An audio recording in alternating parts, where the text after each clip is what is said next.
Hello, welcome to TDLR's Combative Sports Promoter Orientation. Today we will be sharing information that will help you become a successful combative sports promoter. This presentation will cover the laws and rules, your financial responsibilities, event responsibilities, combative sports events themselves, and we will even cover some tips and resources. Feel free to pause this presentation at any time to take notes. The person applying to become a promoter is the one required to take this training. And remember, it is your responsibility to read and comply with all laws, rules, and policies. By law, all promoters of combative sports events in the state of Texas must have a current TDLR promoter's license. To get that license, applicants must complete the promoter's application form, pay the $900 application fee, and secure two separate $15,000 surety bonds.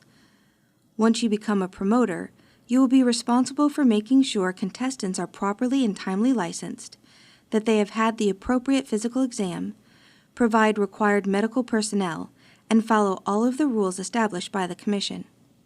This is what the promoter application looks like. It and all related forms can be found on our website.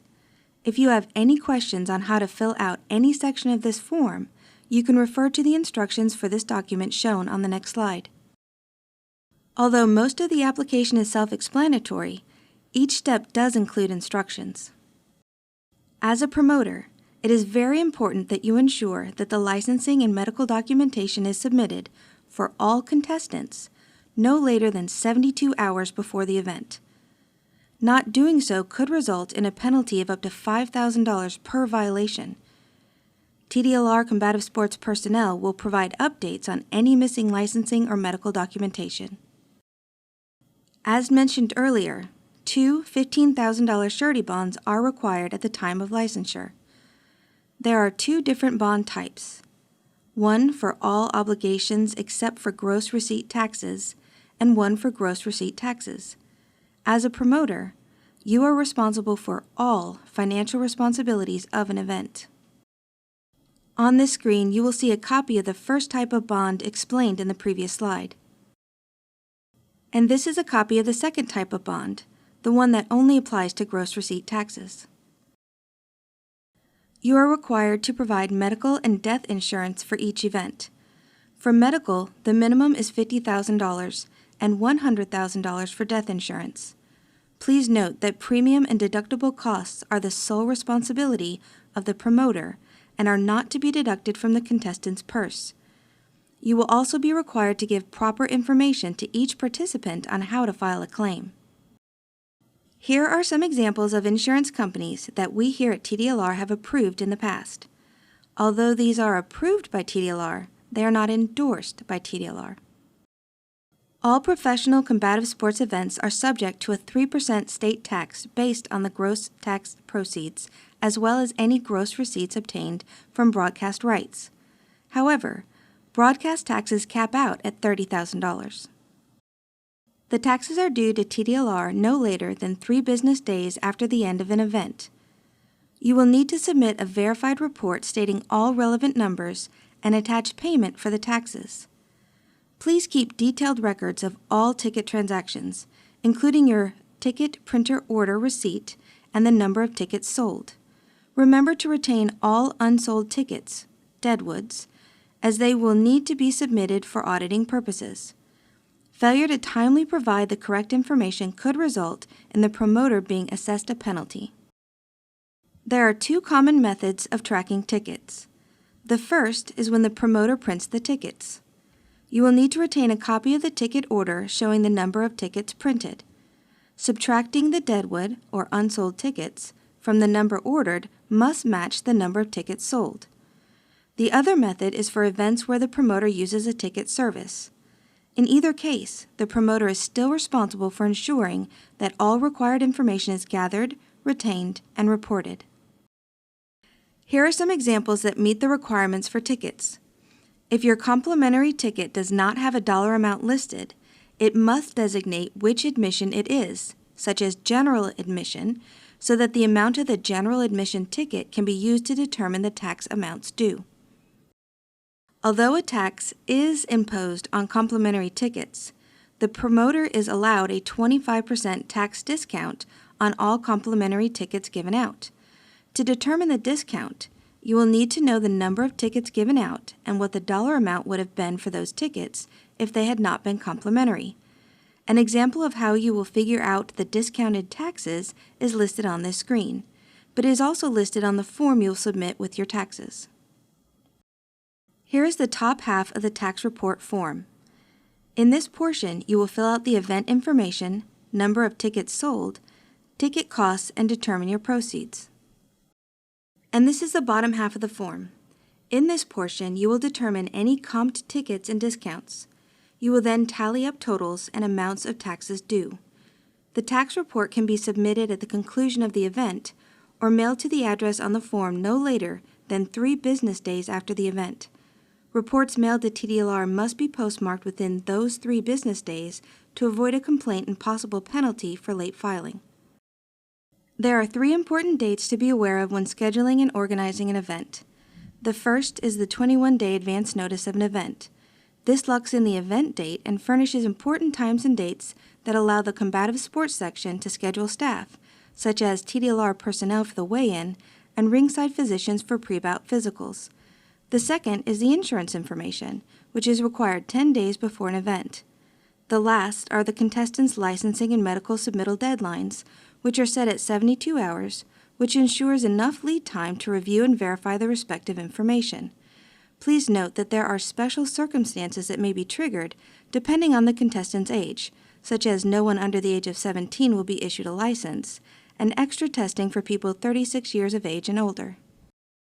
16 Texas Administrative Code Chapter 61, Section 61.40 sets out very specific requirements for promoters.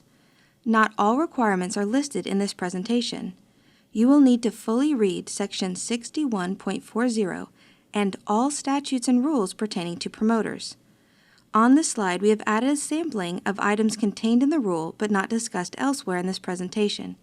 For example, all beverages are only allowed in a paper or plastic cup. This rule, along with all the others, are strictly enforced by TDLR personnel.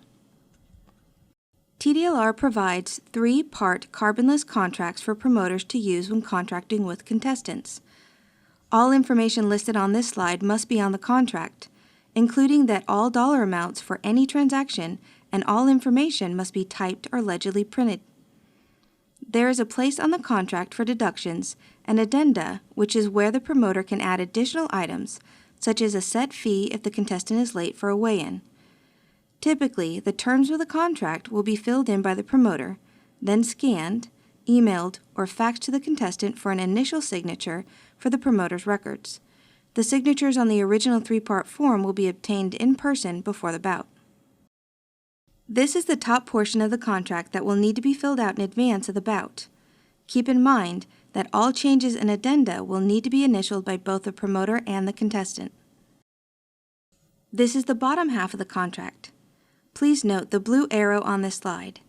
This is where the contestant would have already signed for the copy sent to them in advance, but will sign again, this time on the original 3-part form before the bout. Contracts and associated payments must be submitted to TDLR representatives before the start of the first bout. At the conclusion, TDLR will fill in the information in the For TDLR Use Only section, get the required signatures, give 1 copy to the contestants or their managers along with the pay, retain 1 copy, and give the final copy to the promoter. Immediately after the event, promoters are required to pay the ringside physicians, timekeepers, judges, referees, and contestants, but as mentioned in the previous slide, TDLR personnel will handle the duties associated with paying the contestants. We are now going to transition into talking about the steps taken by TDLR to approve bouts, assign ring officials, go over technical zone requirements, glove requirements, and weigh-in specifics. To meet the necessary round requirements for boxing and bout requirements for MMA, both contestants of a proposed bout must have all licensing requirements met before the 72-hour deadline for the bout and/or rounds to be considered officially scheduled. If for some reason a bout falls off the event after the 72-hour deadline, but prior to the start of the event, the event will be allowed to continue with the remaining bouts. There are different round requirements for boxing events and MMA events that must be strictly abided by. All boxing and MMA bouts must be loaded onto the respective websites before the bouts will be approved. First, we will address BoxRec, the website used for boxing events. Promoters can either email the required information to BoxRec, or they can establish a username and password and enter the information directly into the system. Entering information directly has proven to be more reliable in the past. To obtain a login, simply email BoxRec. The initial event entry process can be a bit confusing the first time around. After the promoter or matchmaker logs in, they will first click on the New Bout link, as indicated by the blue arrow above. On the main page, you will first enter the date of the bout. Then select the red drop-down arrow, indicated by the blue arrow above, and select New Event. Once those two steps are done, the rest of the fields will open up for the information to be entered. Here you will enter Boxer A and Boxer B. Click out of the box and options will appear. In the example, you will see that John Brown was entered. Then, once you click in the gray area outside of the box, the list of boxers with that name will appear. When searching for a boxer's name, remember to click on the small box to the left of the boxer's name to select that specific boxer. When using the MMA website, if the promoter does not already have a login, the website will prompt the promoter to request promoter login.